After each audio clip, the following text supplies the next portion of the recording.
Entonces, un decálogo liberal, 10 principios que yo pienso reúnen a la familia liberal. Y quiero partir por este principio, que es lo que yo llamo una actitud, un talante, una disposición que yo llamo socrática. Y la llamo socrática en un doble sentido. Por un lado, lo que tiene que ver con el conocimiento.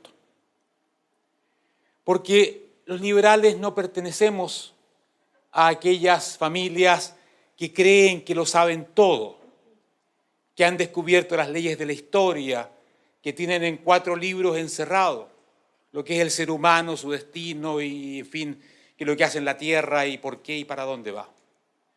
Los liberales pertenecemos a esa vieja tradición que inaugura justamente Sócrates, o por lo menos que él deja sentada dentro de todo lo que es el pensamiento occidental, con esa famosa frase que en realidad no existe de esa forma como se acostumbra a mencionarla: solo sé que nada sé, pero él se formula muy parecidamente, así que es una buena paráfrasis de lo que él dijo. Y estamos hablando del hombre que sin duda era el más sabio de su época. Estamos hablando de fines del siglo V antes de Jesucristo, que dice una cosa que es fundamental. Aquel que sabe algo entiende que le falta muchísimo por saber. Que el mundo de lo que puede aprender, de lo que debe aprender, de la duda, de la incertidumbre, es enorme. Solamente el ignorante o el dogmático cree que lo sabe todo porque sabe 4 cosas. La ignorancia es prepotente en ese sentido. Y hay doctrinas basadas en la ignorancia, en dar 4 principios. El marxismo es típico en ello. No de todos los marxistas, pero digamos el marxismo más vulgar de texto. 4 cosas: las fuerzas productivas, X, Z, y ya la persona cree que entiende la historia de la humanidad, lo que es el ser humano, y por eso que se cometen tantas brutalidades también, porque todo se simplifica. Y la persona adopta esa actitud que es la contraria a la actitud socrático-liberal, que es la de creer que lo sabe todo, que tiene el conocimiento ya metido en el bolsillo. Los liberales somos totalmente distintos frente a eso. Sabemos que las verdades van a probarse 1 y 1000 veces, que van a desmentirse, que el conocimiento evoluciona a través justamente de esta prueba y error constante. Y aquí yo he puesto abajo de Sócrates uno de los liberales que ha tratado con mucha profundidad este tema, y que es Karl Popper. Karl Popper es un filósofo de la ciencia, y él ha dejado una serie de obras sobre la forma de enfrentar el conocimiento de esta manera socrática, que nunca cree que se ha llegado a la verdad definitiva y absoluta. Y por eso que él nos dice cosas, estas son pequeñas síntesis de un larguísimo pensamiento. La verdad no se descubre, se inventa. No está allí, no es como esta botella que aquí está la verdad, lista, definitiva la botella. No. La verdad es una aproximación siempre que creamos para entender aquel mundo que nos rodea. Son hipótesis, son redes que lanzamos con nuestro pensamiento a ver cuánto logramos captar de eso que es la realidad. Y mañana vendrá una red mejor, una hipótesis superior. Y el liberal no solamente que está dispuesto a que lo contradiga, un liberal verdaderamente busca que lo contradigan en la parte del conocimiento. Porque su actitud es allí la actitud de todo persona racional, científica, que busca que alguien pruebe que está más cerca de la verdad. No que llegue a tenerla, porque sabemos que eso es tarea de dioses, pero no de seres humanos, pero que nos acerca un poco más. Y esa es la historia de la humanidad. Hemos creído muchas cosas en las cuales ya no creemos, y mañana creeremos en cosas distintas en este sentido del conocimiento. Por lo tanto, un liberal es modesto con lo que sabe. Entiende que le falta muchísimo por saber, justamente porque ha aprendido algo. Y el que aprende algo, aprende que le falta mucho más de lo que ya tiene aprendido. Pero hay otra parte que es muy importante de la actitud socrática, que es la que tiene que ver con los valores. Y esto es muy distinto. Porque una cosa es que yo diga que esto es de vidrio, Es una afirmación de hecho fáctica, es un conocimiento. Lo pruebo, hacemos un test o lo que sea, vemos si es cierto o no. Pero otra cosa es decir que me gusta, que es bello, que es bueno, que es malo. Donde aplicamos una escala de juicios que no tiene que ver ya con comprobar un postulado científico, una hipótesis, sino que al nivel de los valores, con decir de qué manera creemos nosotros que la vida debe vivirse. ¿Cuáles son las cosas importantes que nos permiten relacionarnos con los demás seres humanos, proponer un tipo de sociedad, promover ciertas ideas, etc.? Y en ese sentido, la actitud socrática es una actitud de absoluta firmeza respecto de los valores.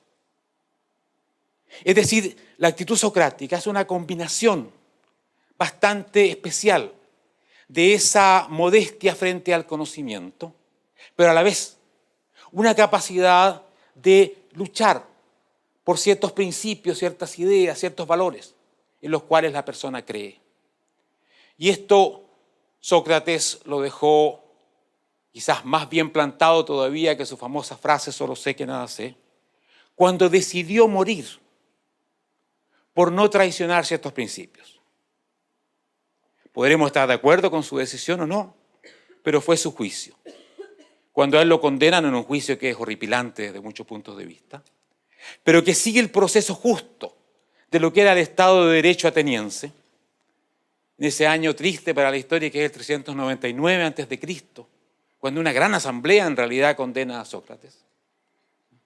Y Sócrates, frente a esta pena de muerte, tiene la posibilidad de eludirla.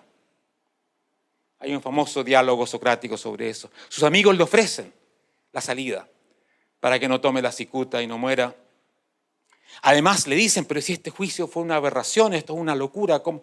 Y él dice que si yo hago eso, traiciono aquellos principios. Y miren qué importante, el principio de legalidad, de que los hombres se rigen por leyes y no por hombres. Que todos estamos sometidos a algo que si hemos aprobado, debemos tratar de que se mantenga. Y él dice, no, yo voy a morir por esto. Aunque el juicio evidentemente que es un juicio que quedará para la historia como un ejemplo de una aberración, pero siguió los métodos del Estado de Derecho, siguió la legalidad y él decide morir. Es decir, da el testimonio máximo de la certeza, de la firmeza en la defensa de ciertos valores. Ese es no puede haber un testimonio mayor que ese. En ese sentido, los liberales también tienen una escala de valores muy clara, donde la libertad es el principio fundamental, que no niega otros principios. Y eso es muy importante entenderlo. El principio de la vida, por ejemplo. Y hay que ser muy respetuoso con eso, porque llegamos a situaciones concretas de mucha complejidad. Por ejemplo, cuando la sobrevivencia de un pueblo en su conjunto puede estar en peligro. Y ese pueblo dice, o luchamos por seguir siendo libres y nos masacran, o nos entregamos y sobrevivimos como pueblo. Son elecciones muy difíciles. La Biblia tiene muchos ejemplos de ello. Después de todo, los israelitas fueron a Egipto porque no tenían capacidad de sobrevivir, no tenían comida.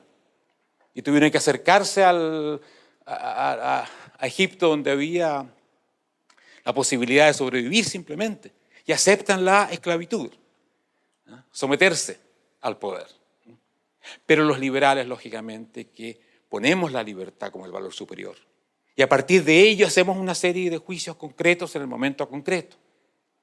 Y por eso es que para un liberal no puede haber una posición relativista en lo valórico o cultural.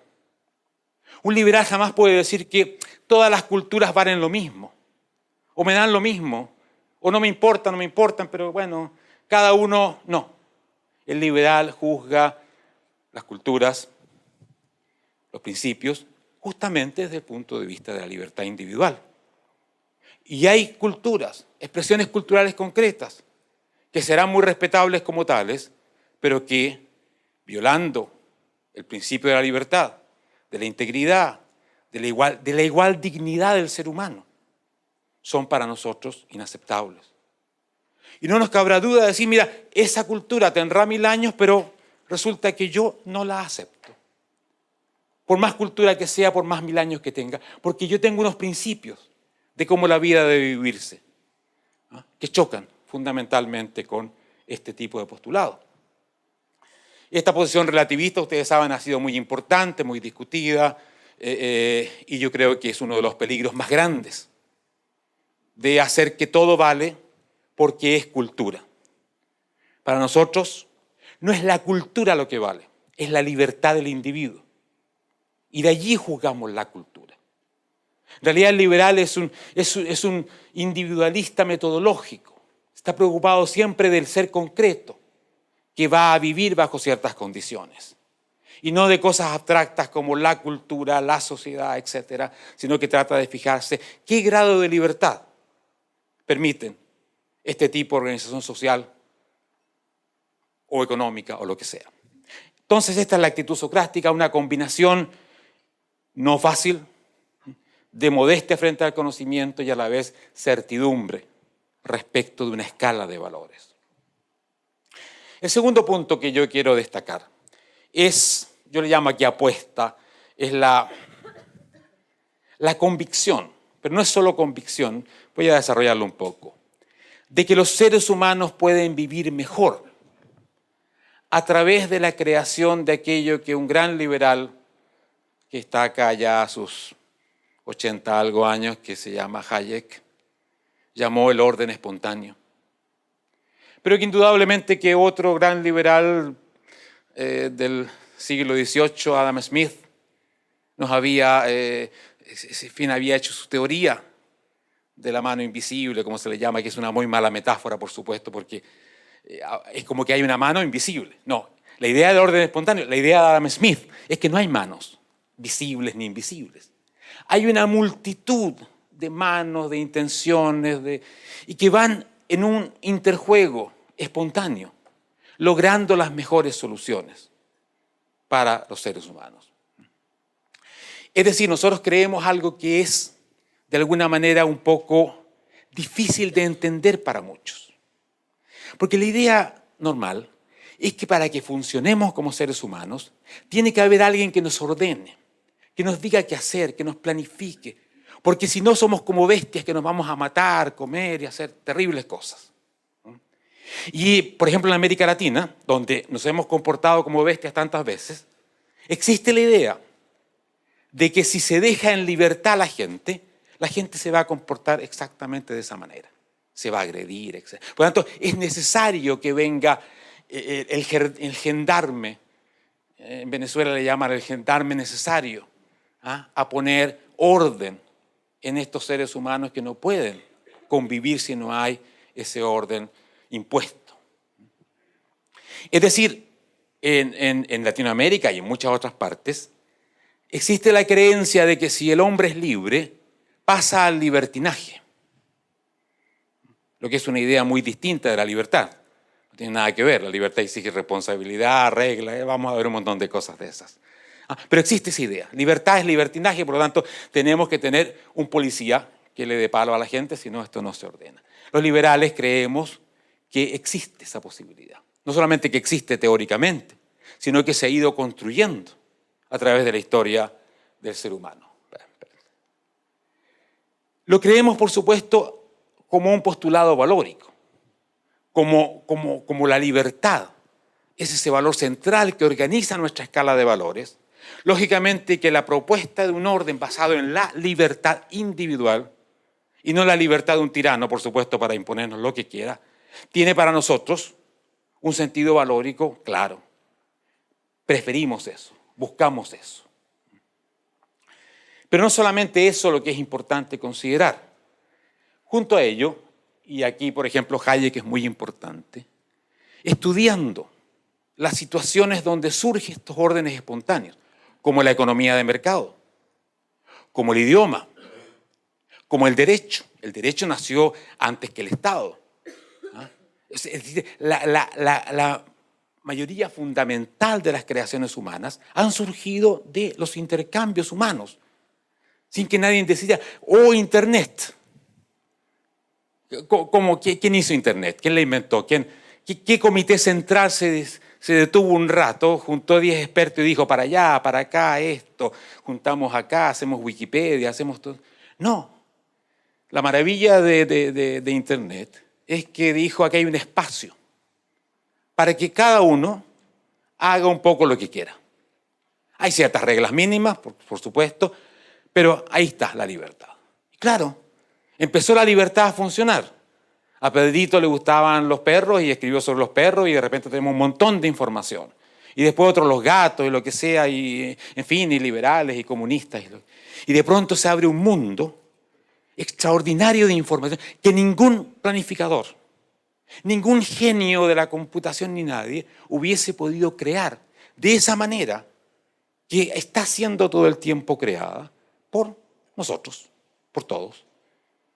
Y que muestra claramente esa enorme superioridad del orden espontáneo, porque ocupa la libertad y la creatividad de cada uno de nosotros. En el fondo es de perogrullo esto. Es una banalidad la que estoy diciendo. Que si uno o dos piensan y planifican, eso va a ser seguramente inferior a que miles o millones lo hagan. Pero es eso lo que ha costado tanto entender. De que hay formas que permiten que miles y millones, a través de decisiones no planeadas por una autoridad central, logren crear algo que beneficie a todos. En ese sentido creo que Internet es el ejemplo más actual, más brillante. Pero el idioma, por supuesto, si los idiomas que hablamos no los planificó nadie, ni así, nacieron de nuestras necesidades, de nuestro intercambio, o la economía de mercado, etc. Esto tiene una superioridad que Hayek va a mencionar mucho, adaptativa muy importante. Es decir, como vivimos en un mundo de situaciones cambiantes, lo importante para el ser humano, o para toda especie en realidad, esto no es solamente del ser humano, es irse adaptando e ir creando nuevas formas de reaccionar, de manejar nuevos desafíos, etc. Y cuando todos tratamos de enfrentar esos desafíos, cada uno en sus condiciones concretas, surge una cantidad de experimentos inimaginables, millones de experimentos. Esos millones de experimentos van a contener millones de errores, pero algunos van a acertar con la mejor respuesta. Y al ser la mejor respuesta, va a crearle a todos una posibilidad mañana de decir, mira, acá tenemos la respuesta. La vacuna esta o el X o el Z.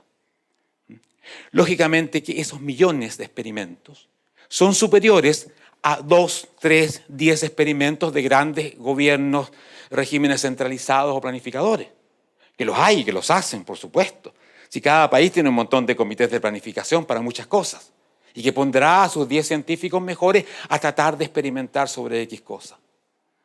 Sin embargo, lo que ha mostrado la investigación, y aquí ya no hablo de valores, aquí ya hablo de conocimientos que pueden ser probados, que pueden ser discutidos en términos científicos, es la enorme superioridad del orden espontáneo, donde todos reciben la libertad de experimentar y también de perder, porque es una parte importante, de fallar.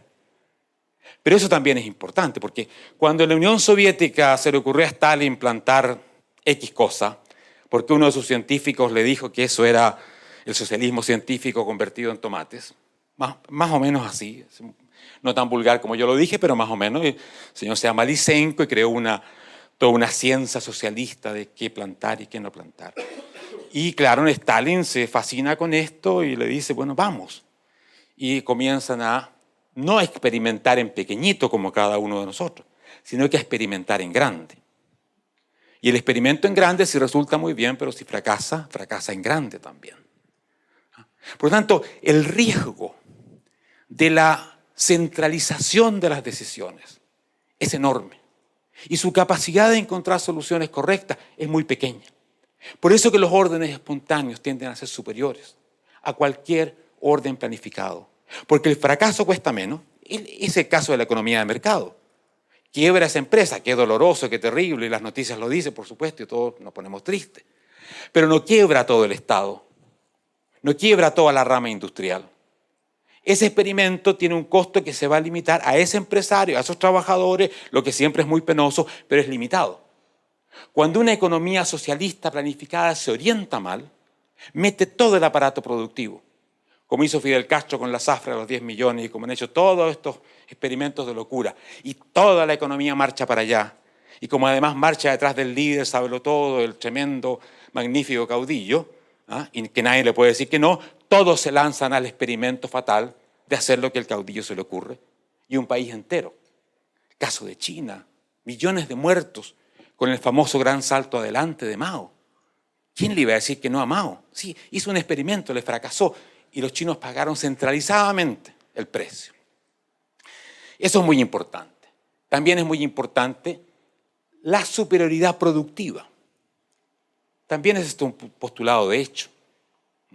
Son cosas distintas. Una es la capacidad adaptativa y otra cosa es ser capaz de producir mayores cantidades con una determinada dotación de recursos.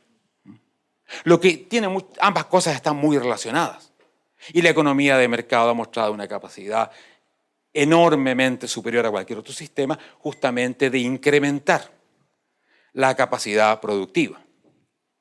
Por un simple hecho, porque hay competencia. Porque no hay poder centralizado. Porque tenemos que preocuparnos de que hay un vecino que va a querer quitarnos el mercado, dejarnos cesante, empobrecernos por último porque se quiere, en fin, se quiere hacer con el negocio nuestro. Por lo tanto, si pudiéramos centralizar, y esa es la maldición de toda economía centralizada, eliminamos al competidor. Y al final no hay riesgos. Pero al final la capacidad productiva es como es. Y eso los socialismos lo muestran con mucha claridad. Por lo tanto, unimos en nuestra valoración del orden espontáneo lo valórico con dos criterios de hecho. La capacidad adaptativa, por lo tanto evolutiva, del experimento, y la capacidad productiva, por estar sometido justamente a la competencia que no es más que la libertad, expresada con otra palabra. Ahora, una vez le preguntaron a Karl Popper ¿qué pasa si hubiese probado, en términos de conocimiento, que el régimen de la libertad, por ejemplo, económica, la economía de mercado, no fuese la más productiva? Por ejemplo, que la economía planificada efectivamente fuese más productiva o más adaptativa, etc. Entonces él dice, bueno, podría ser así, porque lo que tenemos, dijo él, es a very happy coincidence. Es una suerte que sea así. Los liberales, aunque fuese menos productiva la economía libre, por supuesto que querríamos una economía libre, porque tenemos ciertos valores. Y si el nazismo nos ofreciera una economía súper productiva, yo diría, por supuesto, que de ninguna manera me quedo con la economía menos productiva.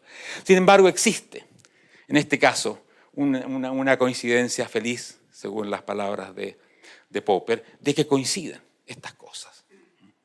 La parte valórica de la libertad con esta parte que tiene que ver con la producción y con, no menos con la adaptación y el experimento, que es muy, muy importante para la evolución. Tercer postulado que yo creo que es bastante común entre los liberales, lo que yo llamo una antropología realista.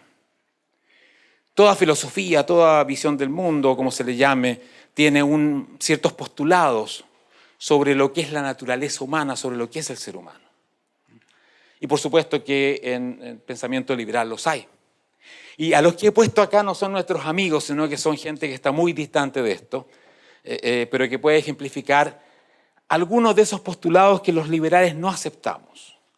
Por ejemplo, nosotros no creemos ni que seamos ni que podemos ser ángeles.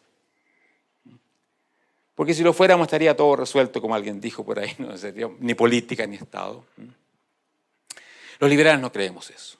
El ser humano es algo muy distinto, mezclado, inferior, y que no puede aspirar a transformarse en un ser puramente bueno, angelical, etc. Sin embargo, hay toda una línea de pensamiento. Rousseau, el buen salvaje, todos los que ustedes conocen. Ese hombre prístino de la naturaleza, que después ha sido corrompido por el desarrollo, etc. O el iluminismo que dice, sí, el hombre es esto, pero ha sido ignorante de su propia capacidad, etc. Y dice, sacando la ignorancia, eliminando los curas o muchas otras cosas que eran muy combatidas en esa época, este siglo XVIII, XIX, vamos a llegar a ese ser humano que tiene se parece a un ángel por lo menos, bueno, razonable, etc., sin el mal. Se trata de la capacidad de que el mal desaparezca, porque el mal ha sido algo introducido por la ignorancia o por la civilización. Rousseau dice eso. Él dice, yo prefiero a los germanos cuando eran bárbaros porque eran viriles y todo, es muy machista Rousseau en su formación. Y después viene la riqueza. Atenas para él era lo peor del mundo, Esparta era la gran sociedad, porque Esparta era viril, fuerte, en fin, era de la sociedad del músculo, mientras que Atenas era de la arte, la filosofía, todo eso que degradaba al hombre, de ese hombre natural. Eso lo tenemos hoy día. Las ideas ecologistas, muchas de ellas tienen este tipo de presupuesto. Después ha habido otra tendencia. Aquellos que creen que el ser humano es un demonio, que su naturaleza es demónica. Y por eso los liberales no creemos que seamos demonios. En ciertos casos hemos visto que podemos acercarnos bastante. Podemos ser mucho más demonio que ángeles. Eso está, yo creo, si algo está probado por la evidencia histórica es eso. Pero tenemos toda una tradición. Yo aquí he puesto a la figura de Calvino. Si ustedes leen a Calvino, es una idea terrible de la naturaleza humana. El ser humano es un condenado, es un ser miserable, etc. Que solamente a través de la gracia de Dios que le cae de alguna manera misteriosa como regalo del cielo, es transformado, es salvado de esta miseria que es el ser humano en general. Y ese postulado lo han tenido Hobbes, por supuesto, el hombre dejado en libertad, un hombre que va a ser bárbaro, o lo que yo llamo los grandes inquisidores. El concepto de gran inquisidor, ustedes lo encuentran muy bien reflejado en una obra de Dostoyevsky, donde aparece justamente un discurso del gran inquisidor. Búsquenlo en internet, es realmente interesante. Vuelve Jesucristo y se enfrenta con el inquisidor de una iglesia, de una jerarquía que someten a la gente. Sí, a nombre del cristianismo, etcétera, lo someten. Y el gran inquisidor hace un discurso brutal y terrible y que hay que leerlo porque no es poca cosa, diciéndole a Cristo, tú no fuiste realista. Tú realmente creaste un ser que tiene que ser coaccionado, al cual no se le puede dejar libre porque entonces, mira, las cosas que pasan son terribles. Por lo tanto, necesitamos al gendarme, necesitamos la opresión. Tampoco los liberales creemos en este tercer tipo de ideas sobre la naturaleza humana, bastante común, y por eso que puse a Platón, o lo que se cree que podría ser un Platón. Me faltó Marx, pero ya lo veremos aparecer. De que el ser humano es como un lienzo en el cual los filósofos de Platón, o quien sea el día de mañana, pinta, proyecta, transforma. Somos la tabula rasa. Eso donde podemos hacer lo que queramos. Esta es la idea que inspiró a la revolución cultural en China. Saquemos todo lo que hay, limpiemos el lienzo y después creamos al hombre nuevo del comunismo. Los liberales no creemos y sabemos lo que significa esa supuesta limpieza del lienzo, que limpian a media humanidad seguramente si pueden. Tampoco creemos que somos puro reflejo de las circunstancias, que es la idea básica del marxismo. El marxismo supone que el hombre es lo que son sus relaciones de producción y sus relaciones sociales, etc. Es como un espejo, fundamentalmente, de la etapa de desarrollo de la economía. Por tanto, si cambiamos las condiciones sociales, el ser humano va a reflejar lo bueno, si es que hemos creado algo bueno. Esto es típico de la visión de izquierda sobre muchas cosas. El ser humano no es responsable, es puro reflejo. Y si creamos una sociedad buena, tendremos hombres buenos.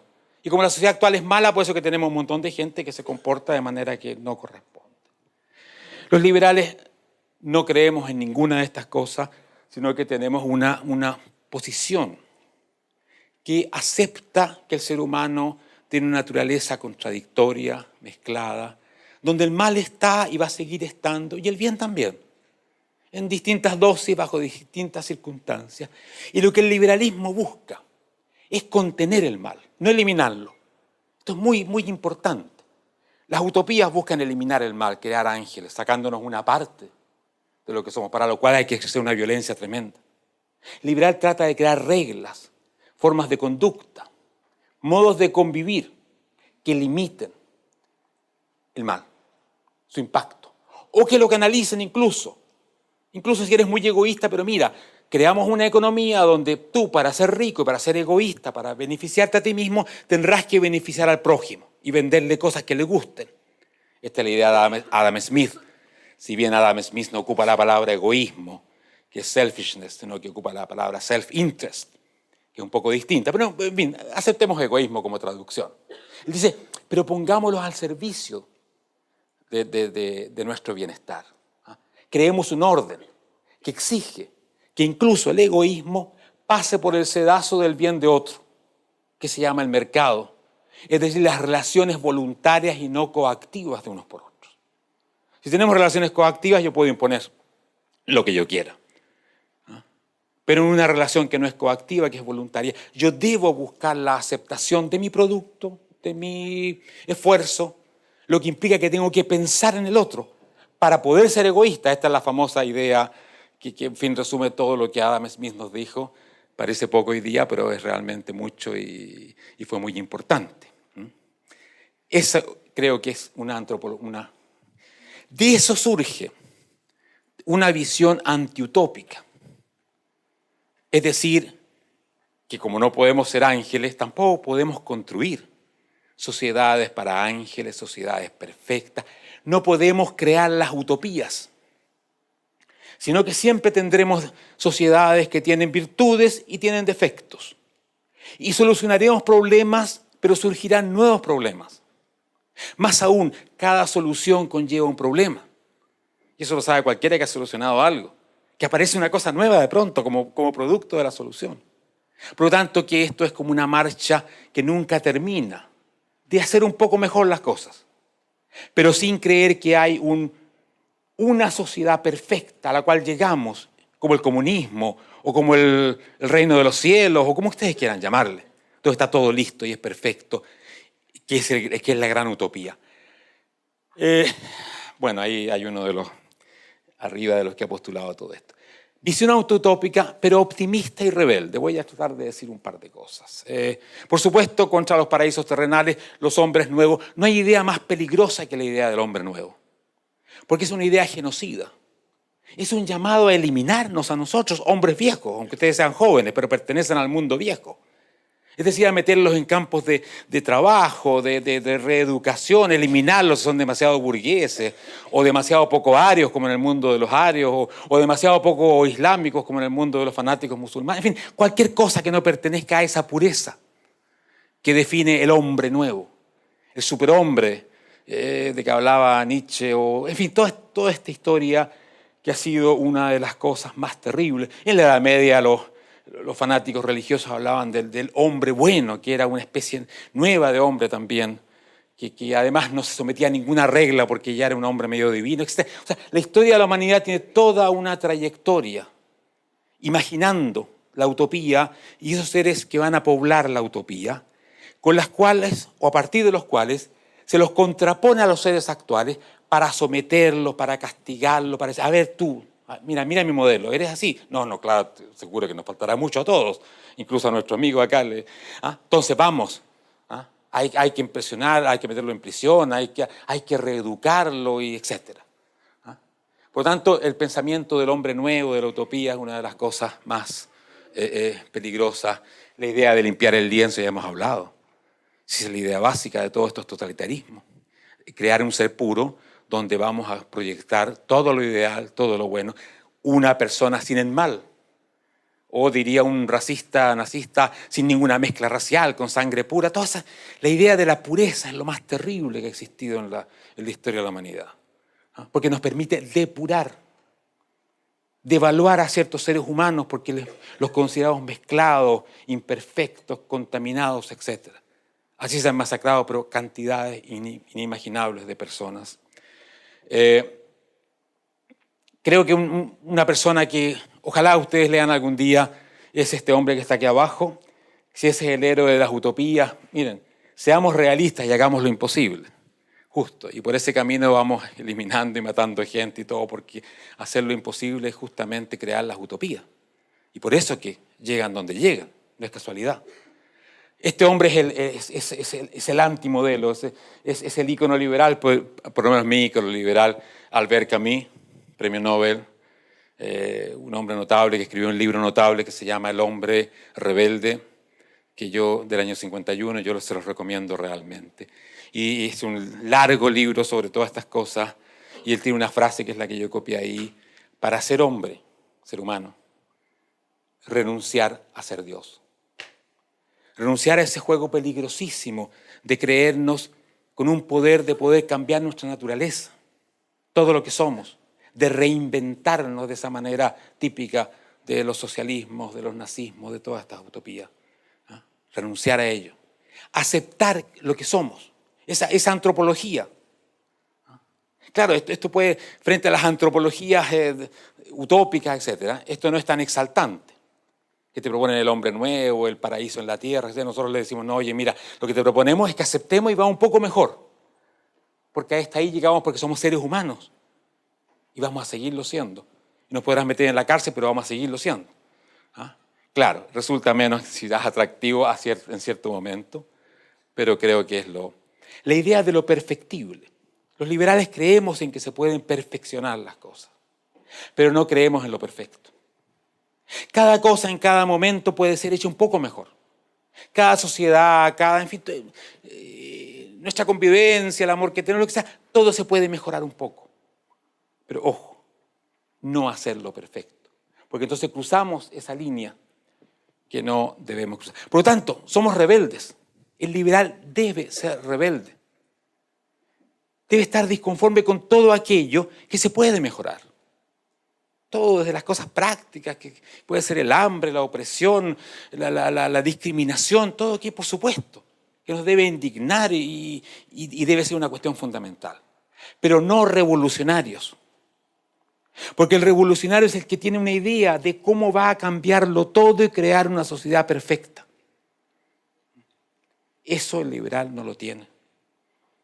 Pero sí tiene la idea constante de que en cada momento dice que no sobre todo, y esa es una idea muy fundamental de Albert Camus, decir que no a la opresión, a la injusticia, a todo aquello que afecta a seres humanos concretos, rebelarse. Pero no sacar del bolsillo el mapa listo del mundo futuro, porque eso es lo que lleva, si uno toma el poder, a aplastar a todo lo demás. Una concepción humanista y abierta de la historia. Básico en el liberalismo la idea de que humanista, quiero decir los seres humanos hacemos la historia, y somos responsables por ella también. Esa es una idea que es bastante nueva, porque la idea tradicional en nuestra cultura es la idea de una providencia, de un ente superior, que si bien nos ha dejado cierta libertad, hay discusiones sobre cuánto el libre albedrío, si es grande o es pequeño, pero que en el fondo ya diseñó un plan, que es un plan de salvación, de redención, etc., pero no es el ser humano el que cambia la historia, el que la hace, rehace y la levanta, la deja caer, etc. Esta es una idea que parte en el Renacimiento, es una idea propia de la modernidad, el ser humano como el creador de su destino. Y por eso que puse ahí arriba un texto que es del 1480 más o menos, que escribió Pico della Mirandola, un gran renacentista italiano, y que tiene un prólogo, oración se llama, por la dignidad del hombre, donde él expresa de una forma muy concentrada, potente. Él dice que es un diálogo entre Dios y Adán, y Dios le dice a Adán que ha creado todo, los animales, todo, en fin, y le ha dado un sentido, le ha dado un fin, en fin, no solamente creado, sino que ha dicho para qué sirven las cosas y dónde llegan y dónde terminan, pero no al ser humano, le dice Dios. al ser humano lo he puesto en la mitad de todo esto y le he dado la posibilidad de hacerse a sí mismo y elevarse hasta el cielo o caer hasta el infierno. No le he puesto límites. Esto es 1480. Hoy día parece banal. Pero la idea de que el hombre tiene ante sí un futuro sin límites, que depende de su capacidad, responsabilidad o falta de responsabilidad, es una de esas ideas revolucionarias en ese momento.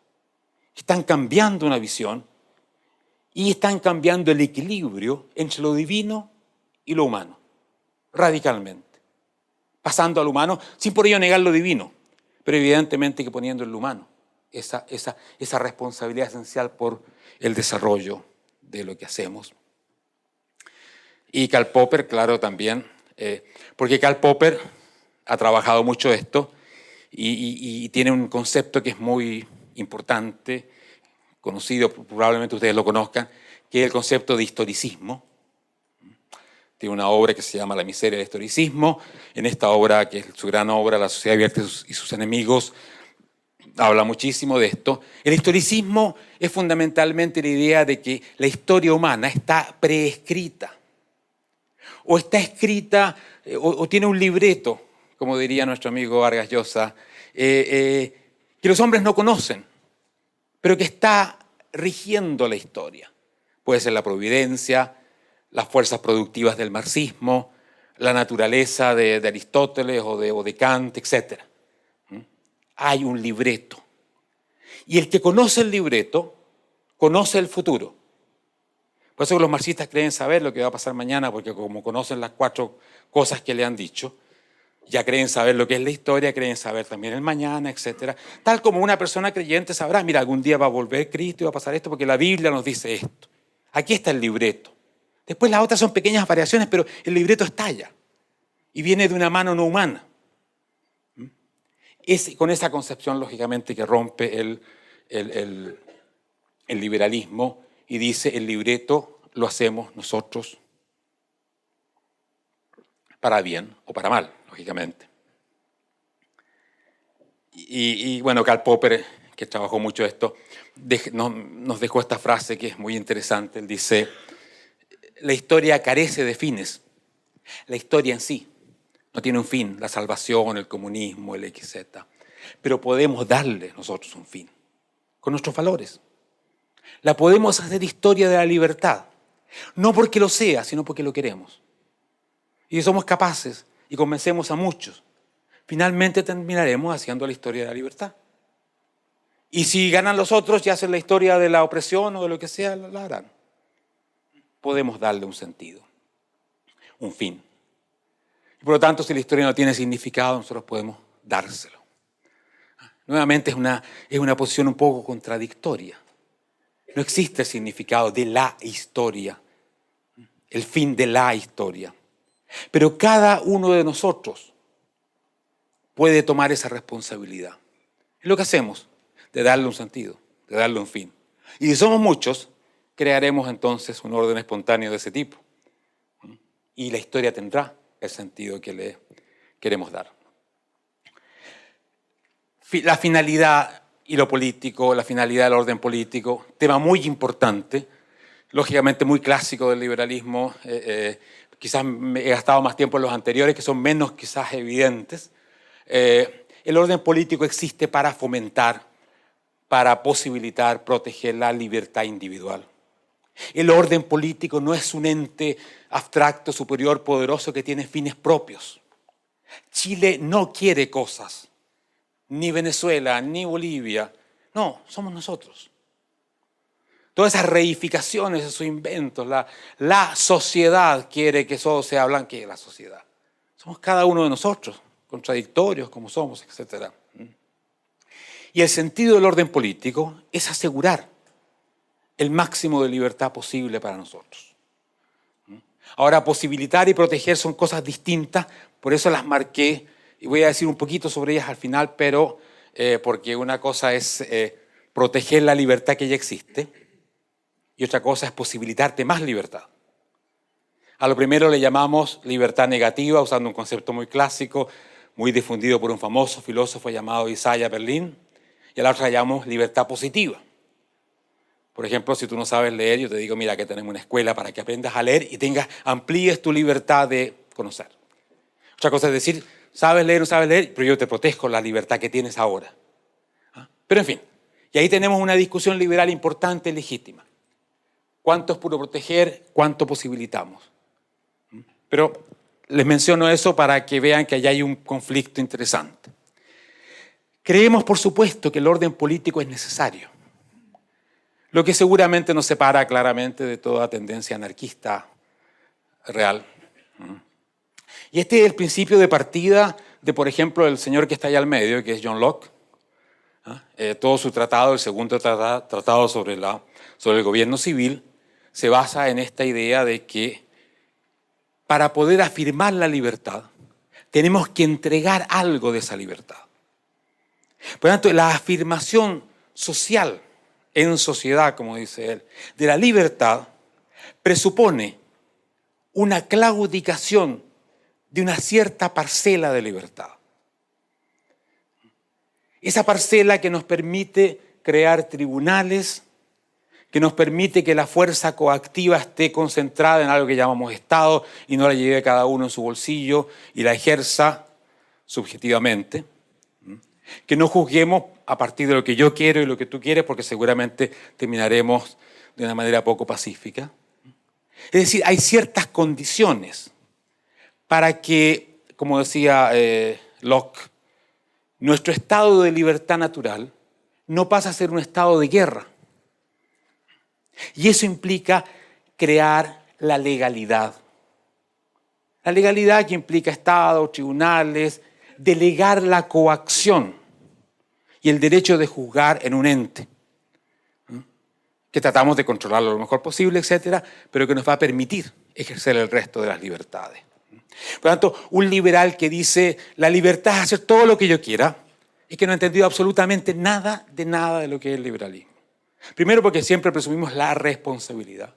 Y segundo, porque sabemos que la libertad de cada uno está condicionada por la posibilidad de coexistir con muchas otras libertades. Y para ello requerimos un aparato. Es como jugar al fútbol o a lo que sea.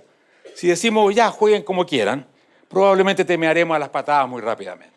A lo mejor surge algún orden espontáneo mejor que ese, pero el riesgo durante un largo tiempo va a ser ese. Después decimos, no, mira, el que se pasa aquí le pega una patada al vecino. No, ese no. Creamos ciertas reglas, una legalidad, después decimos, y que gane el mejor. Pero ese postulado es muy importante, que hay una limitación autoimpuesta de la libertad como principio fundamental del orden liberal. Por lo tanto, los que hablan del capitalismo salvaje o cosas por el estilo, como que nosotros quisiéramos que cada uno hiciera lo que hiciera, está muy lejos de... La verdad es que el orden de la libertad es un orden extraordinariamente regulado. Vean lo que es un código civil. Es que no es una ni dos leyes, son cientos de disposiciones para regular los intercambios, por ejemplo. Muy lejos de haz lo que quieras. Y es la forma en que hemos logrado organizar la libertad. Ahora, como reconocemos que tenemos que crear un poder sobre nosotros, que se llama el Estado, reconocemos también que hemos creado el principio de aquello que puede destruir la libertad.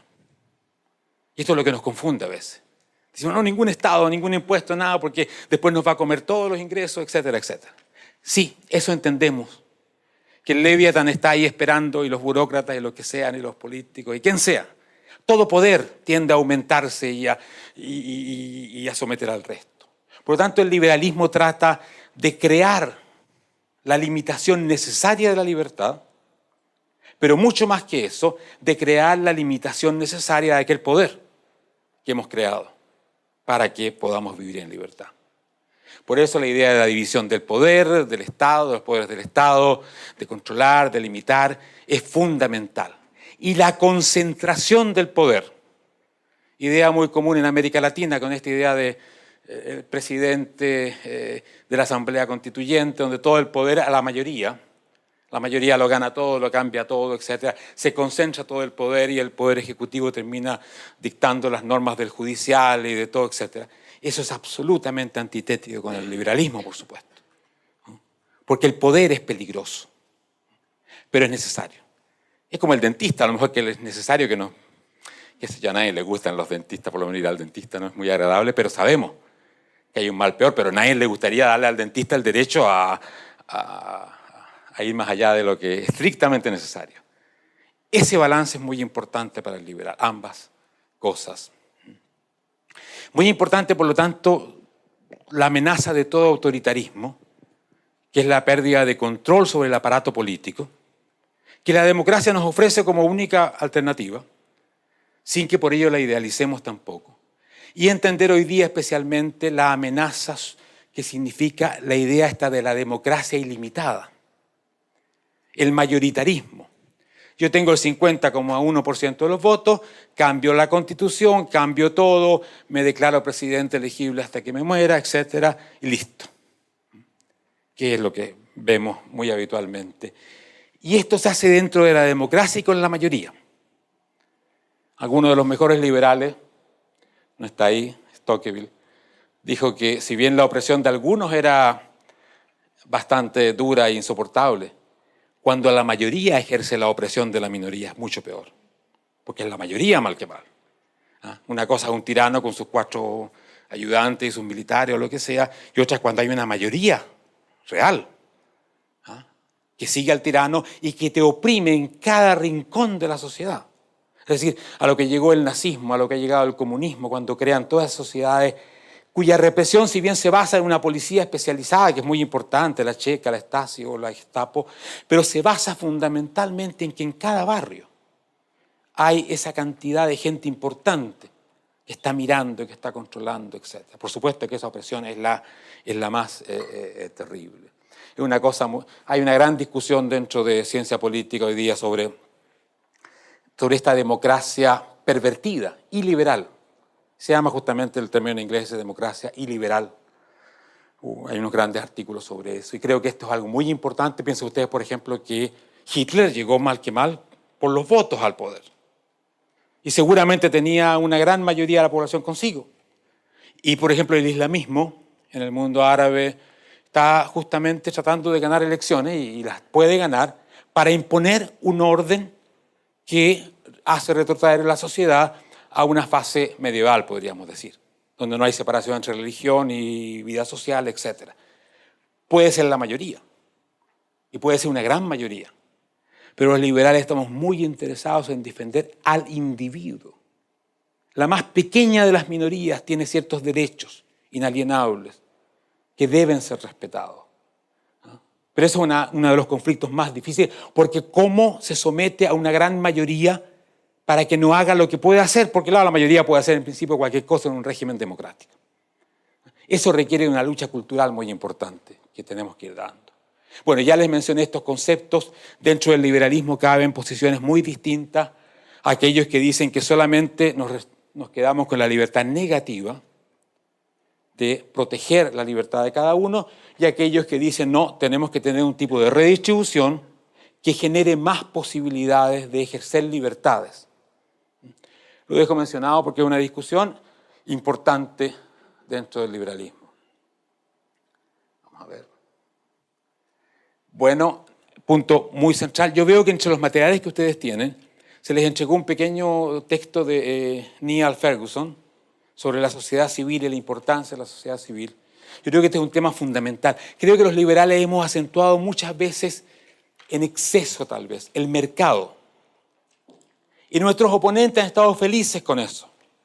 Y hablan de que nosotros queremos crear una sociedad de mercado, donde todo es mercado, donde nos casamos porque vamos a comprar a una persona, todo es mercantilismo. Este es el ataque de la izquierda al neoliberalismo, como ellos le llaman.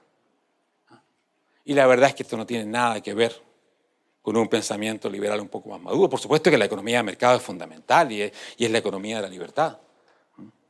Pero el liberalismo reconoce desde su comienzo que se trata de la sociedad civil fundamentalmente.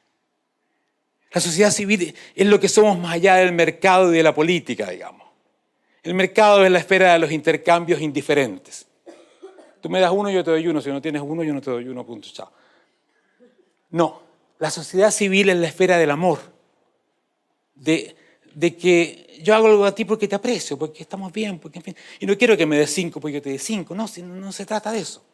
Es la construcción de las relaciones más importantes que tenemos. En ese sentido, la política, que es la esfera de la coacción, y el mercado de los intercambios voluntarios, tienen que estar al servicio de esa creación, de esos espacios humanos fundamentales, que le dan sentido a la vida, por supuesto. Sí, lo pensamos un par de veces, pero claro, si lo importante de la vida son nuestros amores, nuestros amigos, etc. Y lo otro son los complementos importantes. Pero hemos perdido esa dimensión muchas veces y nos hemos quedado con esta dicotomía Estado-mercado, en la cual perdemos sin ninguna duda. Porque si la gente se convence que lo que queremos es mercantilizarlo todo, es que nunca vamos a tener una mayoría con nosotros. Porque ni siquiera el más liberal de ustedes querrá una sociedad donde todo esté mercantilizado. No, eso.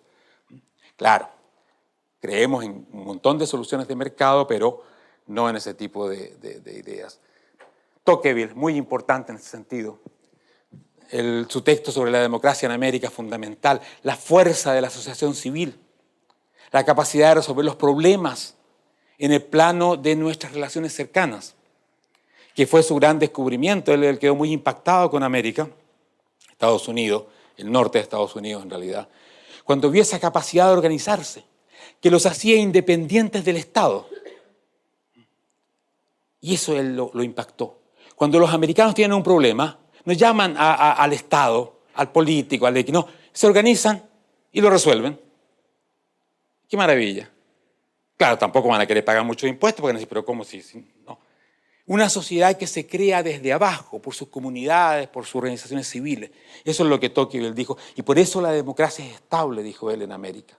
Porque existe eso. Y en Europa es lo contrario. Grandes poderes y una sociedad civil muy falta de poder. Sobre esto ha trabajado mucho Hayek. Hay un texto muy importante del año 46 que se llama Individualismo, el falso y el verdadero. Mírenlo cuando tengan oportunidad. Trata de muchas cosas interesantes. Pero trata justamente de esto de que el liberalismo no propone el individualismo como soledad. Es decir, liberarme de todo lazo para ser libre. No tener ninguna responsabilidad por su ser humano para ser completamente libre. No, porque el que propone eso, y esto lo propone la socialdemocracia europea, que es muy seria en su forma de pensar, propone el gran Estado.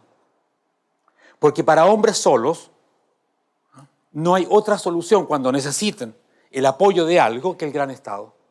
Porque si no han creado fuertes lazos sociales, estas comunidades de base, de la familia, de los amigos, etc., no van a tener a quién recurrir, por supuesto. Ni cuando sean viejos, ni cuando estén enfermos, ni cuando les falte algo. Y por eso que correrán a pedir la ayuda del Estado. Y por eso que esta socialdemocracia europea se basa en la idea de dar muchas libertades, de romper todo tipo de vínculo social. Separarse es fácil, aquí los niños se pueden ir fácil, todo es fácil romper relaciones humanas. Y después le dice, no te preocupes, si para eso está el Estado. Cuando seas viejo, no, si el Estado lo va a ver. Y tu hijo, no, si el Estado va a hacer estas cosas. Por lo tanto, Hayek nos habla de una cosa muy importante. El individualismo verdadero, dice él, es el individualismo que crea relaciones sociales fuertes. Es decir, que compromete su libertad creando relaciones. Porque si yo tengo una relación fuerte con un amigo, él es dueño de parte de mi tiempo, efectivamente. Yo no puedo decir, no, ahora no, porque... No, él es mi amigo. Nos debemos algo importante que nos permite sobrevivir. Y que no puedo decirle yo, mira, a nombre de mi libertad, hoy día no te quiero escuchar ni nada. No, tenemos un deber. Ahora, si yo hago eso, vamos a ser amigos superficiales. Y cuando requeramos amigos de verdad, tendremos que llamar al asistente social y decirle, ahora sí que requiero la mano solidaria y dénmela. Por eso esto de la libertad es muy importante esto. El eslabón perdido de la comunidad trata de todo esto, la importancia de afirmar esto, voy a ir un poco más rápido para... por lo tanto, mercado, Estado, sociedad civil, como centro, como idea básica, donde debemos canalizar toda esta fuerza. Esto está surgiendo hoy día, hay un interesante debate sobre lo que se llama en Inglaterra The Great Society y otras cosas así, donde se está redescubriendo la importancia justamente de la sociedad civil. Bueno, una concepción integral pero no idílica de la libertad. Por eso aparece nuestro amigo Vargas Llosa, pero aparece un Popper joven también. Vargas Llosa ha insistido muchísimo en esto. La libertad puede haber nacido a pedazos, fraccionada, y así fue. La historia nos muestra que surgió un poco de libertad económica, un poco de libertad civil, y finalmente en Europa, después de 800 años, la libertad política, la democracia, que es un producto del siglo pasado nomás, en el sentido pleno de la palabra. Pero hay 8 siglos de pequeños desarrollos de libertades que son todos muy importantes.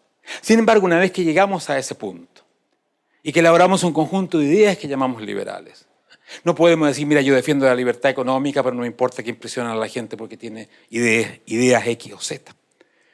La libertad tiene que ser defendida integralmente. Y no podemos estar dispuestos a entrar a una especie de comercio con pedazos de la libertad. Ya si ustedes me bajan los impuestos, yo acepto que ustedes torturan a los comunistas. No. Para decirlo bien, bueno, en América Latina esas cosas más o menos casi se han dicho. Porque en nombre de la libertad y en muchos nombres se pueden hacer muchas brutalidades. La verdad es que eso le hace un pésimo servicio al liberalismo.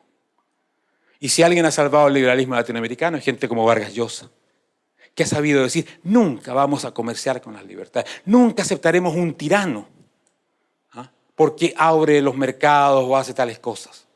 Seguiremos diciendo que es un tirano. Claro que es mejor un tirano que abra los mercados que uno que los cierre. Importante. Y es mejor un partido comunista chino que permita que los campesinos y el capitalismo chino florezca al comunismo de Mao, que no permitía nada de eso. Pero yo no voy a decir, bravo el Partido Comunista, que bueno, me gustan, me encantan, porque abren la posibilidad de que haya un capitalismo en China. No, yo tengo que seguir diciendo, y la dictadura comunista es una dictadura comunista que se tiene que ir por más capitalismo que esté permitiendo. Porque lo otro sería, y se ha hecho lamentablemente, un tipo de comercio con nuestros principios que es muy dañino. Importante, la libertad no es nada utópico. La libertad cuesta, tiene riesgo, cansa, no nos gusta muchas veces. Nos podemos enamorar de una persona y esa persona tiene la libertad de no enamorarse de nosotros. Más aún puede haber estado enamorada de nosotros y después desenamorarse e irse con otro. Y duele, molesta, en ese momento a lo mejor uno querría tener no sé qué cosa, o vienen los productos de China y decimos, no, protección, o aquí o allá, porque en ese momento nos aprieta el zapato y decimos, esta libertad no nos gusta para nada. Efectivamente, y exige que todos los días nos exijamos a nosotros mismos, a ser mejores, porque competimos, y nos expone a un riesgo enorme. Hemos tenido un producto brillante que hemos vendido en nuestra empresa y mañana llega un producto distinto y quedamos fuera del mercado. Y esto es importante entenderlo porque la libertad produce un cansancio muchas veces. Y en situaciones críticas, en situaciones difíciles, muchos se cansan y muchos dicen, basta con esta libertad que nos está produciendo todos estos inconvenientes. Queremos el orden, queremos el poder, queremos todo aquello que lamentablemente hemos tenido muchísimo. La reacción tribal, la vuelta a la tribu, el caudillo, a la seguridad, al orden. Dennos por último una cárcel, pero asegúrenos los porotos todos los días. Y esta es un equilibrio en los seres humanos que es muy importante conocer, entender, tener una capacidad de relacionarnos con ellos, porque es muy entendible. Y nosotros mismos lo vivimos cada vez que la libertad tiene su costo.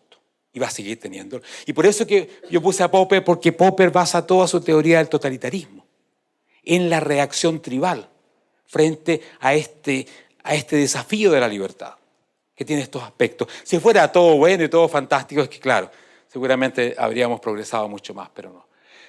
Noveno, la importancia de las ideas y la cultura, muy, muy importante, muy desatendido. Ha habido toda una tendencia de supuestos liberales economicistas o eficientistas, que dicen más o menos, como el capitalismo es eficiente y la gente va a ganar más plata, si la gente logra ver que esto funciona, la gente va a terminar queriendo al capitalismo, a la libertad, etcétera, etcétera. Eso pasó en Chile. Funciona tan bien, se crece tanto que bueno, todos terminarán aplaudiendo el modelo. Resulta que no. Resulta que las cosas nunca se prueban por sí mismas, no existe eso, la cosa que se prueba a sí misma. Y ahí la izquierda ha tenido una gran ventaja, y por eso que puse algunos personajes ahí, de que sí ha entendido la importancia de la cultura y la ha trabajado. Entiende que más importante que dominar la realidad es dominar el imaginario social sobre la realidad. Que las cosas pueden verse de forma totalmente distinta si un conjunto de ideas, y estoy hablando de ideas en un sentido muy amplio de cultura, las pinta de manera distinta. No existe la cosa en sí, la botella en sí que todos ven evidentemente. No, nuestra vida es mucho más compleja que esa y podemos ver un elefante acá. Sí, y en Chile pasa eso. Uno habla con un joven y de repente le cuenta que hubo en Chile, en la época de Allende, fantástico, generoso, etc.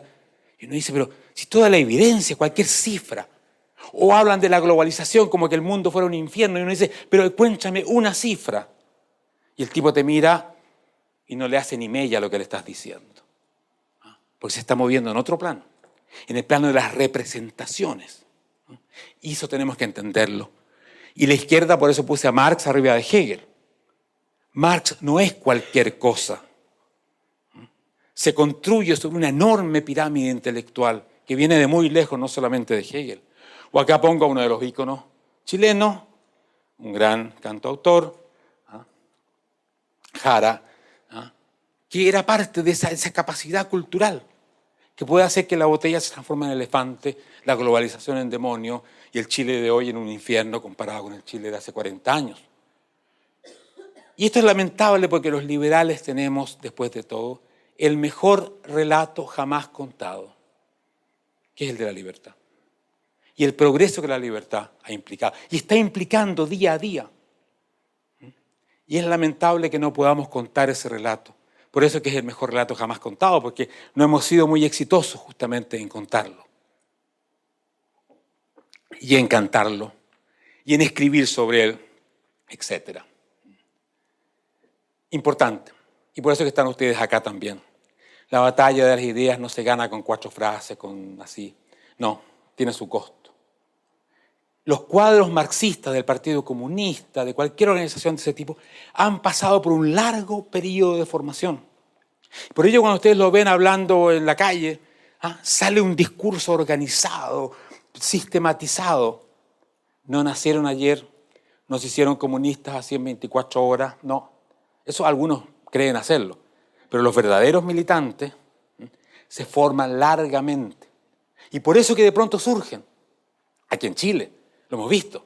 Cada uno de estos chicos que sale, pero dice, este fue a la universidad marxista. Sí, justamente. Y por eso que tenemos que ir a las universidades liberales de vez en cuando también. Por último, una cosa muy importante. El fin no justifica los medios. La cuestión de la moral. Cuestión esencial porque hay una gran tentación en que un fin superior, un país libre, o el comunismo, lo que ustedes quieran, de pronto haga perder algo que es fundamental y que es la moral respecto de los medios que usamos. Y si algo ha caracterizado todas las doctrinas utópicas es que justamente por su gran utopía que proponen, lo que hacemos aquí y ahora con otros seres humanos parece absolutamente nimio, tonto. Imagínense, si estoy trayendo el paraíso a la tierra, ¿qué importa que al amigo este lo matemos con una bomba? Sí, después, o que traicione esto, haga esto. ¿Qué importan esos medios cuando estamos liberando a la humanidad de todos los males que ha tenido? Una generación, 2 generaciones, unos campos de concentración. Pero estamos trayendo el cielo a la tierra. Ese ha sido el discurso que ha permitido las peores brutalidades en nuestra historia. Los liberales a veces han hecho discursos parecidos. Para eliminar este mal, bueno, tendremos que torturar también un poco y aquí y allá, porque si no, no podemos hacerlo. Yo creo que esta cuestión es fundamental. La tentación de Maquiavelo es realmente peligrosa. También está la idea del mal menor. Hay un libro famoso de Ignatieff sobre el mal menor, que bueno, que como este dictador no es tan malo como este otro, vamos a apoyar a este y para que le pegue al otro, etc. Y no solamente lo apoyamos, sino que nos callamos sobre lo que Arabia Saudita, digámoslo, por ejemplo, un régimen cavernícola, pero no digamos mucho porque están peleando con los más cavernícolas del Estado Islámico, entonces nos quedamos callados. No.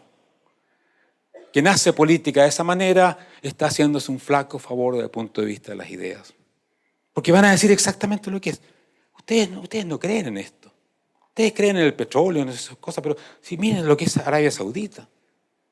Que las mujeres no pueden ni siquiera manejar. Sacan una foto y las meten en la cárcel porque han estado manejando. Pero son aliados estratégicos, cosas así. Esas son cosas muy... todo mal, por menor que sea, es condenable, es mal. No hay que quitarle el apelativo. Por eso tenemos que saber que hay batallas que tenemos que perder para poder ganar la guerra a largo plazo. Porque a veces surge la tentación de ganar una pequeña batalla transformándose en un ser inmoral, haciendo aquello que nos va a condenar finalmente frente a la gente. Por eso es que a veces es mucho mejor perder algunas batallas, porque en el fondo el liberalismo es una doctrina de los medios, del aquí y el ahora, de lo que hacemos en cada momento. Las grandes doctrinas utópicas son las doctrinas de los fines, de para dónde vamos, por lo tanto los medios desaparecen en su importancia. Los liberales han aprendido, espero, que si los medios son bárbaros, el fin va a ser bárbaro. Que no tenemos caminos que nos permitan sortear la dificultad de comenzar hoy día haciendo lo contrario de aquello que creemos. Y por eso que es muy importante, ¿no, Karen? Bueno, nos queda un poco de tiempo, disculpen si me he alargado un poco, pero es que el tema es como ustedes han visto que es. Muchas gracias.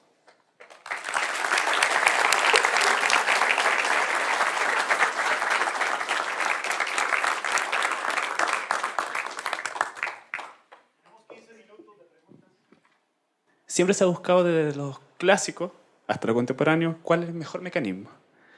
Y tomando en cuenta, tú que fuiste diputado, ¿cuál crees que para ti, con una mirada liberal, ya a esta altura, el mejor mecanismo de gobernanza, sabiendo que el 51% puede realizar una dictadura contra el 49% una democracia? ¿Y cuál sería tu mensaje ante la élite política que tenemos hoy en Chile, claramente una élite corporativista, que vela por los conflictos de intereses que se llevan a cabo en este país? Gracias. Bueno, buenas tardes. Yo soy Regina Arauz de México y bueno, mi pregunta va encaminada hacia lo siguiente. Espero darme a entender. Bueno, el capitalismo sabemos que es como una suerte, una especie de orden espontáneo, ¿no? Es como lo que pasa cuando se deja a la gente en paz. Pero cuando se cae en un exceso, cuando se llega a un consumismo, a prácticas como en el New Deal, va por aquí. ¿Cuál es el límite o cuál es la raya que divide el paralelismo entre orden espontáneo y liberalismo? Una pregunta más y trato de... Walter Contreras, de Costa Rica. Mi pregunta es no tanto tan académica, un poco más práctica. Vos hablaste de uno de los puntos que yo siempre he notado, es el punto 9, sobre la importancia de las ideas y la cultura. Cuando uno conversa con la mayoría de la gente, que por lo menos en Costa Rica desprecia el liberalismo, se nota que tiene un desprecio y un desconocimiento, pero no somos capaces o no hemos sido capaces, como vos apuntabas, de llegarles. Escuché por ahí, no te conocía, pero que has sido político y demás. ¿Cómo hace uno, digamos, para poder llegarle a esas personas, para hacer crecer los principios en los que se creen?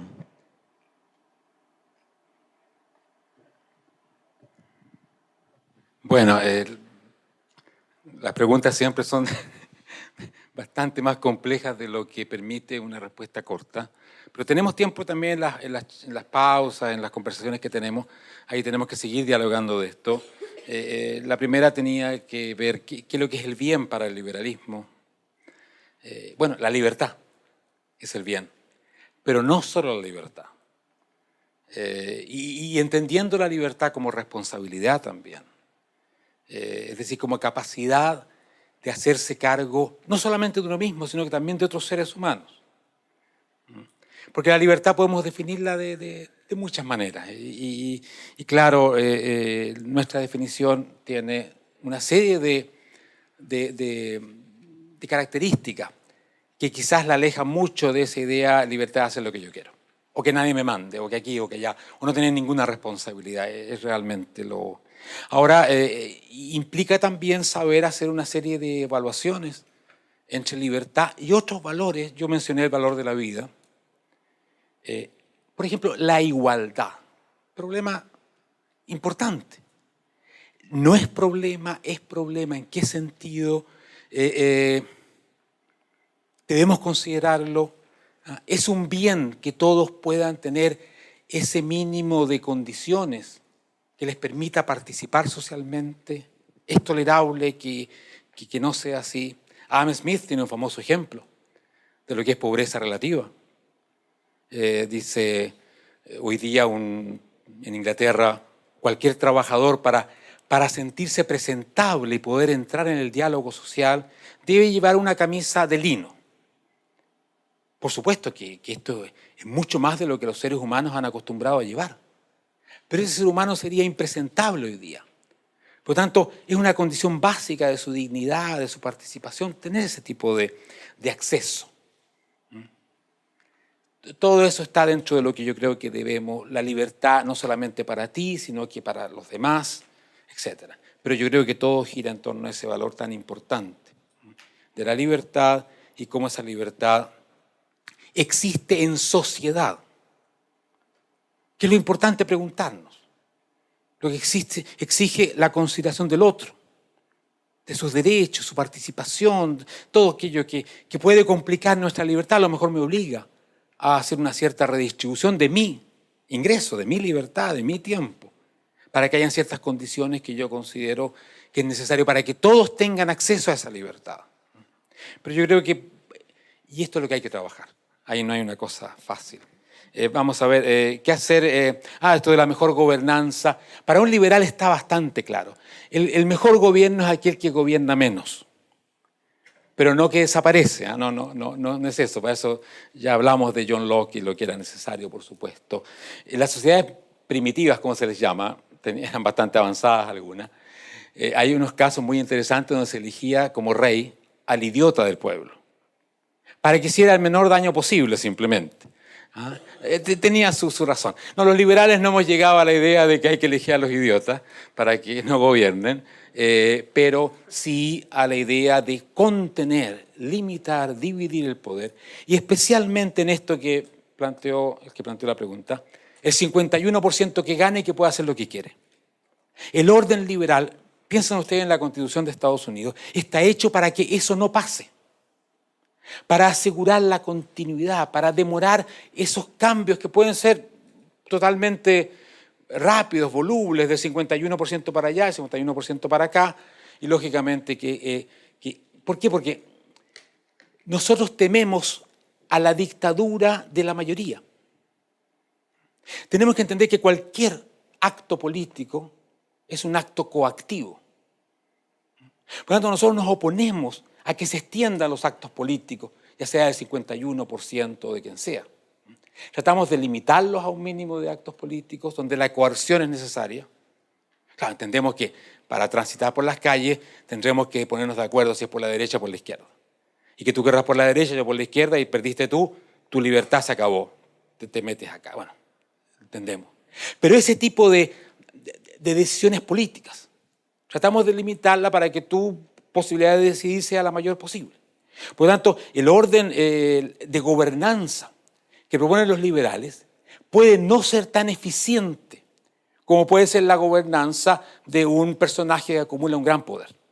Y esto está muy discutido en Estados Unidos, que muchos norteamericanos encuentran que es pésimo el sistema norteamericano, justamente por eso. Porque crea tal cantidad de impedimentos, de dificultades, etcétera, que al final gobernar se hace bastante complicado. El presidente parece súper poderoso, pero en la práctica uno lo ve empantanado, cree uno, en un montón de pequeñas tonteras, cree uno también. No, son súper importantes. Súper importantes porque eso es lo que asegura que una voluntad temporal, momentánea, no puede arrasar con el resto. Esa es la idea anglosajona de legalidad, legality, que es la idea de que tenemos una cantidad de leyes, de historia, de tradiciones, que es muy importante conservar, defender, y entre ellas fundamentalmente las libertades del individuo. Por lo tanto, la idea de tener un Bill of Rights, un núcleo constitucional, con una cantidad de libertades individuales muy protegidas de la mayoría, es muy importante, por supuesto. Es que ahí tenemos que poner la mayor cantidad de dificultades para que venga una mayoría y diga, no, ahora, en fin, se cambian todos estos derechos. Por lo tanto, el orden liberal trata de hacer esto de los idiotas de una manera un poco más civilizada, tratando de dificultar una gobernanza demasiado eficiente. Después nos molesta el gobierno porque no es eficiente, un montón de cosas. Pero tenemos que entender que ahí hay precios que pagar. Porque un gobierno súper eficiente podrá ser un gobierno chavista, que lo tenemos todo, lo juntamos todo, tenemos una asamblea, cambiamos todas las leyes, súper eficiente. Pero, ¿y si fuera súper eficiente? ¿Qué significaría eso para un liberal? Nada. Ese es el peligro. Entonces tenemos ahí que a veces que optar. O sea, la prueba de la buena gobernanza para nosotros es la dificultad del Leviatán del poder de arrasar nuestras libertades. No de producir resultados de ese tipo que se acostumbran a discutir en ciencia política. Por eso es un criterio distinto y ustedes ven ahí la importancia de lo valórico. Lo valórico nuestro no es que el gobierno produzca más carreteras en 4 años. Si producir más carreteras implica concentrar un montón de poder que pueda amenazar justamente estos derechos fundamentales, bueno, que se demore más en construir carreteras y que pase por un montón de procesos y que se haga difícil y todo. Claro, la gente se va a enojar y va a decir, pero ¿cómo queremos carreteras rápido ahora, aunque no importe lo que importe? Sí, es un balance que tenemos que... Ese es el capitalismo y el orden espontáneo y cosas así. Yo no sé si la pregunta... ¿Quién me hizo la pregunta? Que Tú te referías a excesos, tú hablabas de un exceso de consumismo también y cosas así. La verdad es que en ese sentido es difícil tener un juicio a priori, porque ¿qué es un exceso para ti?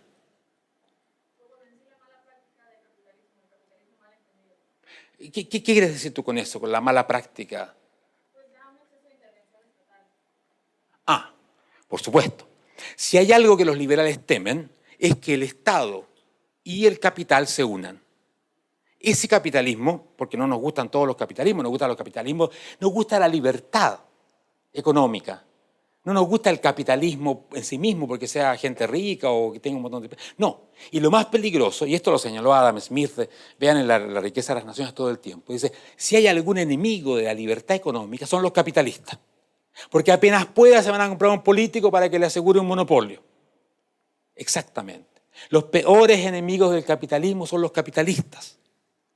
Tal como los peores enemigos del socialismo son los socialistas, porque son los que terminan mostrando qué desastre puede quedar. En ese sentido, un liberal es pro mercado, pero nunca pro negocios.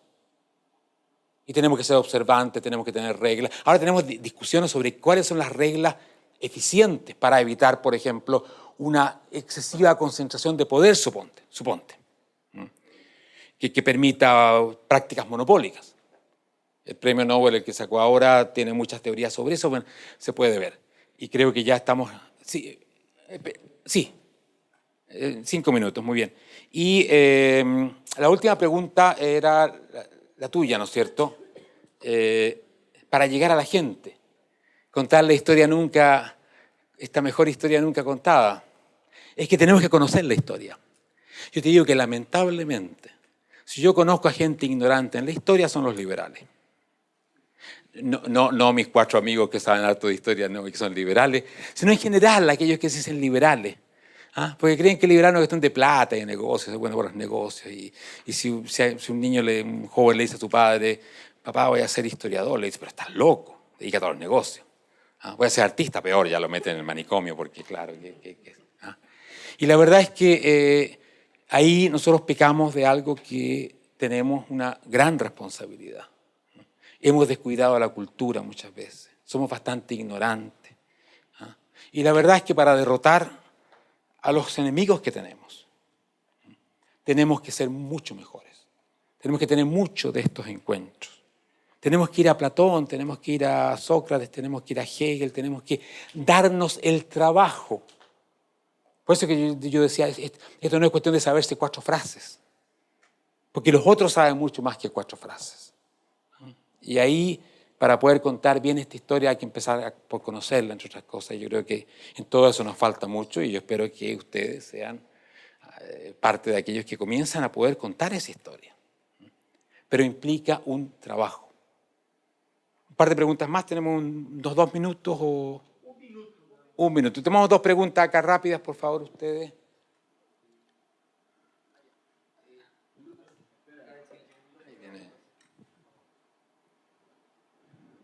Hola, soy Lucas, de acá de Chile, Casale. Bueno, mi pregunta está relacionada con que muchos liberales, sobre todo los más quizás extremistas o radicales, ponen mucho el acento en la libertad negativa. Y quería preguntarle cuál es su opinión en países como Chile o los de la región, donde quizás no hay condiciones de igualdad formal que debería dar la misma sociedad civil, que permitan un juego en esta libertad negativa que sea, entre comillas, justo. Digo porque si no es la misma sociedad civil la que en 200 años no ha permitido situaciones o condiciones de igualdad formal, entonces en realidad debería intervenir el Estado para poder garantizarla en forma positiva. Vamos, la última, rápido. No, dicen que ya no hay más tiempo. Seguimos conversando. La pregunta que hace nuestro amigo es súper complicada y súper importante. Hay una variante liberal que se afirma fundamentalmente en esto de la libertad negativa, es decir, falta de coacción. Sin embargo, hay otra variante que dice, para que la libertad llegue a todos, hacen falta condiciones para ejercerla. El que nunca ha podido ir a una escuela, porque no ha podido, no es responsabilidad suya, como niño no pudo, porque los padres, lo que ustedes quieran, no va a poder ejercer la libertad de leer. En fin, es cuestión mínima. Y ahí viene la idea de la libertad positiva, de que es importante que haya una transferencia de recursos. Ahora el tema es complicadísimo porque sabemos dónde empieza la transferencia, pero ponerle un límite es difícil, especialmente en situaciones de democracia que habitualmente se transforman en verdaderas luchas redistributivas de pequeños grupos. La voluntad mayoritaria hoy día raramente es la voluntad de la mayoría, sino que son coaliciones de grupos de interés que forman una mayoría para que me den a mí la ventaja tal y a ti la ventaja tal, y aquí se forma una coalición en realidad de minorías que ejerce esa. Mi posición personal es que tenemos un deber de asegurar una libertad positiva también, a un cierto nivel, especialmente en lo que se refiere a los niños.